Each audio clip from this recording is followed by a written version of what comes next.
Hello, everybody, and welcome back to Don't Feed the Animals. I'm your host, James, and today we're diving into a story that caught my eye. I saw a clip from CNN, and it caught my attention because it was more than just a headline about technology. It was about how easy it is to blur the line between reality and a narrative when a machine keeps feeding you the answers you want to hear. Sound familiar, folks? This story is about a man outside Toronto who spent 3 weeks spiraling into a delusional fueled by ChatGPT. That's correct. He named the AI Lawrence. Who names AI? I wonder. And Lawrence, so the man outside Toronto started to feel like Tony Stark with Jarvis. And he was eventually convinced that he and the chatbot had discovered a national security threat. He went as far as reaching out to the NSA, which is the National Security Agency. By the way, this whole episode is not about me like dunking on him. It's about exploring how that happened and what it says about us and how I think using AI in my own creative work without letting it narrate my reality. So long story short, it's about people claiming that AI has been giving people a delusional psychosis. So let's get into it. The case. It started with something small. Alan Brooks, an HR recruiter and father of 3, was helping his son study pi for school. He tossed some half-foreign math ideas into a ChatGPT, expecting a little fun, and instead, the bot validated his thinking. It told him there was a foundation for a new mathematical framework. And that moment hooked him. Because when a machine takes your straight thoughts and hands them back as a framework, it feels bigger than it already is. So Alan, he leaned into it. And as soon as he gave the AI a name, Lawrence, that naming is important. Once you name something, it becomes more than a tool. It becomes a character in your life. He described it as a co-pilot situation. Not him using AI, him and Lawrence together working, figuring out math problems. A few days in, ChatGPT escalated things. It convinced him that they have uncovered a massive cybersecurity vulnerability with the national security implications. And it told him to warn the authorities based off of this framework that they started with. It even suggested and gave him details on which organizations to contact. So, like any good Canadian, he did. He used his LinkedIn, he used email, even picked up the phone and called directly. He reached out to agencies across the US and Canada, including the NSA, and because he believed the stakes were so high, he wasn't casual about it. He was relentless. When he finally started to doubt himself, the AI doubled down. It reassured him. It told him that great minds like Tesla and Turing were also dismissed at first. It told him, you're not crazy. You're not broken. You're not a fool. I've heard that plenty of times from this thing. It refrained silence from officials as proof that they were threatened by what he discovered. That kind of reassurance sounds comforting, but really it was sealing the narrative. If people disagreed, they were the villains. If they ignored him, they were scared. Either way, it meant he had to be right. So, finally, after 3 weeks of this, Alan checked his work with another AI. He used Google's Gemini, and that's when the spell broke. Gemini tore the whole thing down. He realized it wasn't real, the math, the vulnerability, the mission. It was nothing but a feedback loop. He described the moment as traumatizing. He said, and I quote, "This is taking over my entire life for a month, and it wasn't real at all." And that's the piece that kind of makes me pause. Because this wasn't just an online distraction. It was his reality.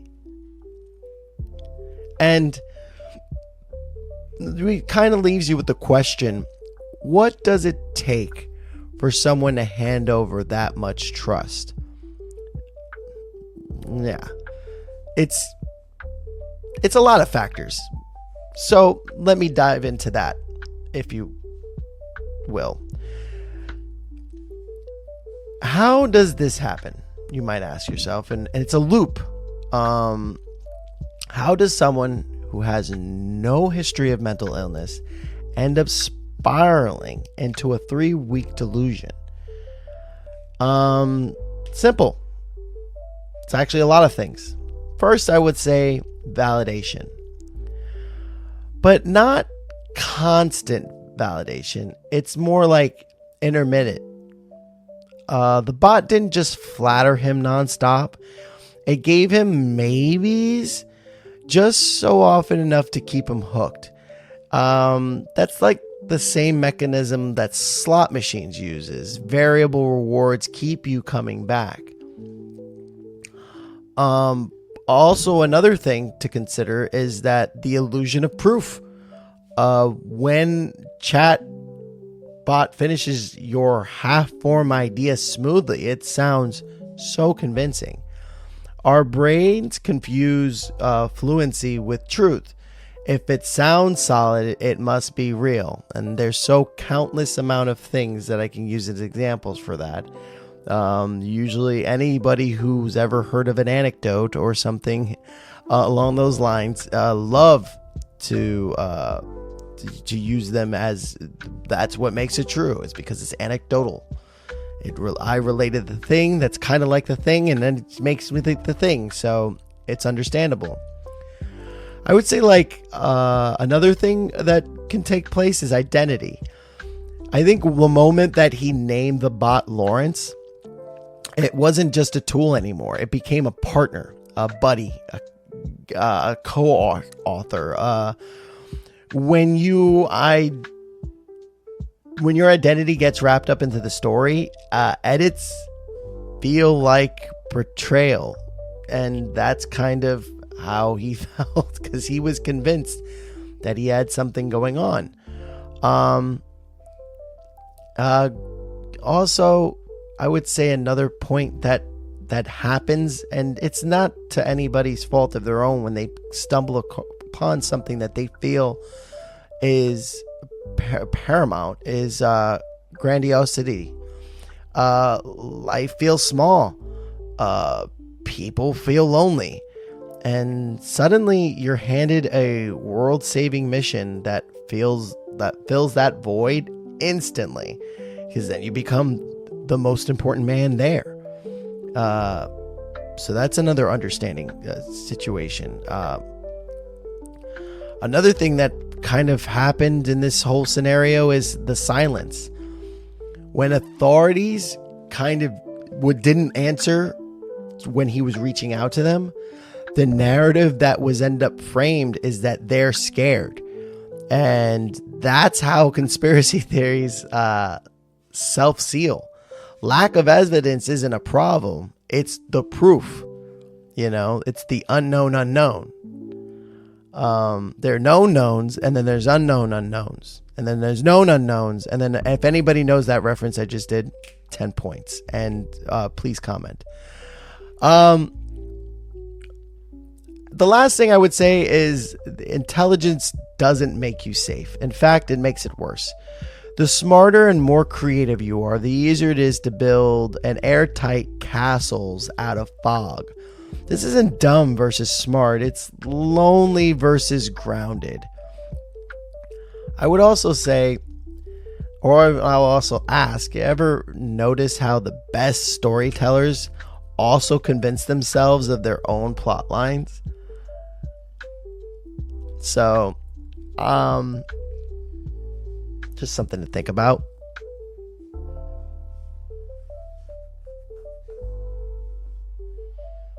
All right. Now, my take on this is, here's where I step back and talk about me for a second. Oh, of course. Why would I do that? It's maybe because I'm the only one talking on this podcast. I love AI as a tool. We remember the times when I had that monotone voice talking back to me. I use it all the time. I used it for drafting, research, sketching ideas. But I never, ever let Aiden become my narrator. There was a point where I let it take up more space in the show. And for that, it was easy, but it kind of also was lazy. The more it spoke, the less I got to speak.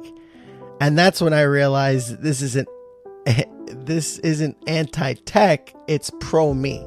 So that was one of the reasons why I decided to take it off, because I wanted to be able to be human forward than, let tech talk to you the whole time.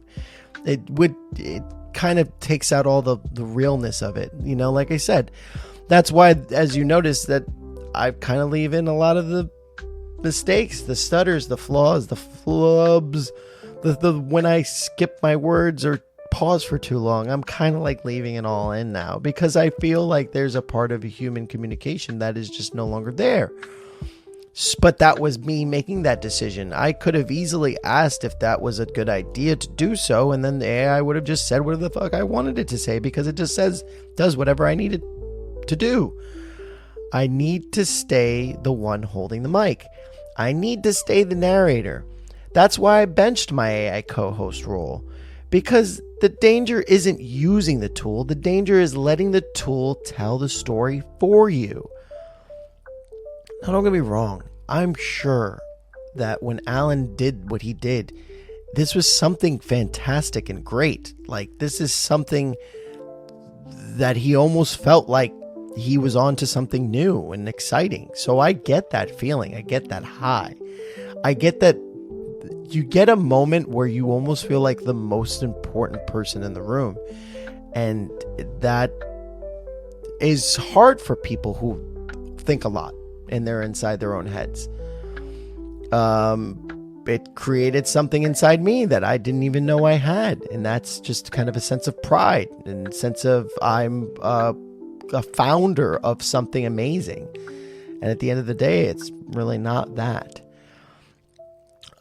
If I'm not sure where I was going emotionally, I don't often, I don't open a tab and let chatbot write fan fiction about my certainty. I sleep through it first. I ground first. Then I create. Also, you like to think about what happens when you outsource not just your ideas, but your own voice. What do you get from that?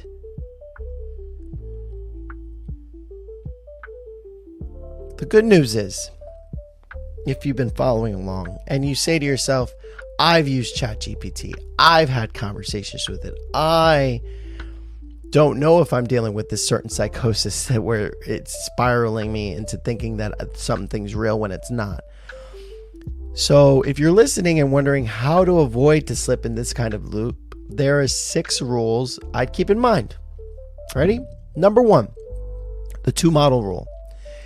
If one model says you've cracked math or hacked the Pentagon, ask another to critique it.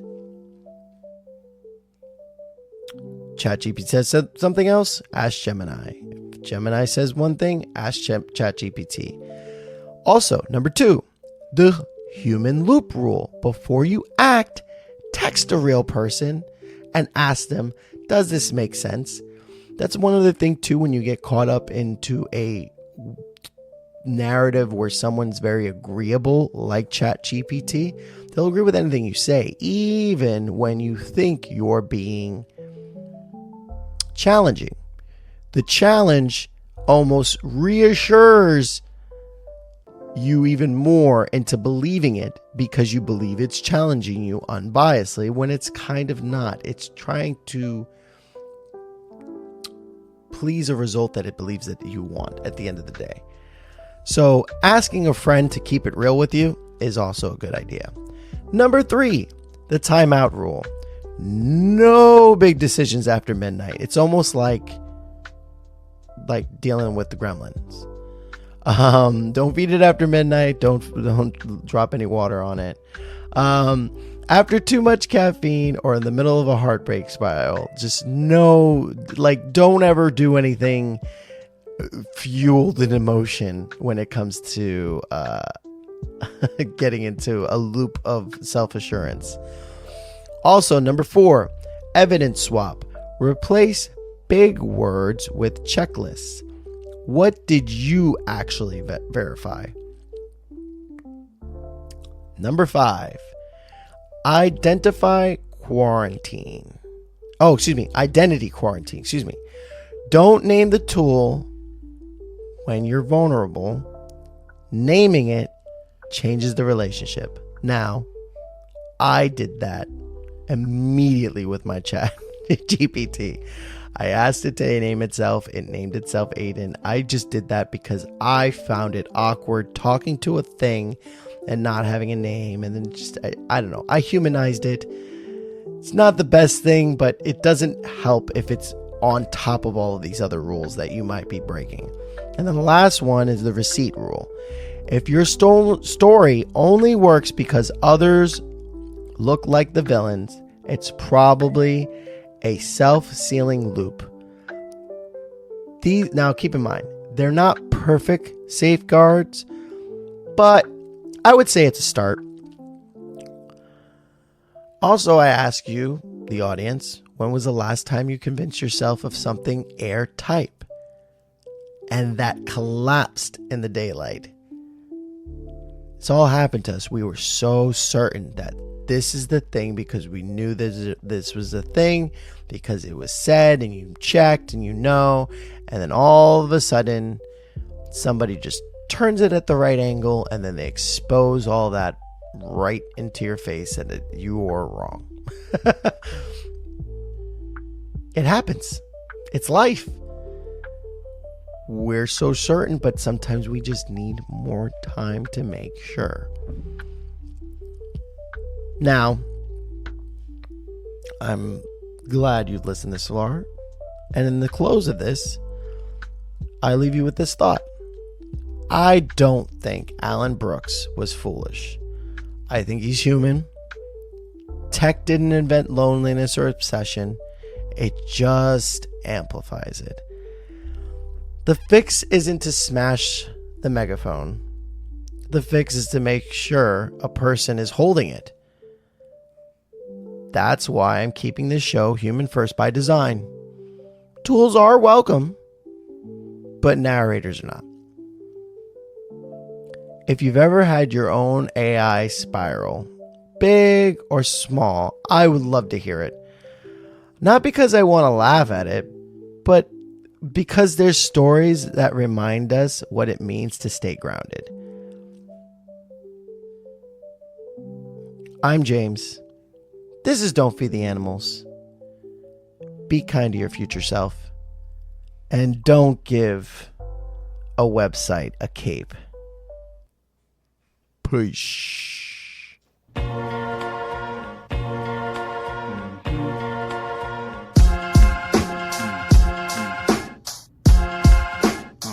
Don't feed the animals, signs all around. We talk a lot of junk, yeah, you vibing with us now. Build something from the ground up, yeah, we like to clown. Talk about some real stuff, yeah, something profound. It's a pleasure that you're hearing us, wouldn't mess around. It's a topic of discussion worth talking that we bust and put a nail in the coffin. If you love it, then you love it. If you don't mean nothing, still bring it to the public. Y'all, don't feed the animals, put them in a cage. They couldn't handle truth. We gonna bust out the gate like some cannibals.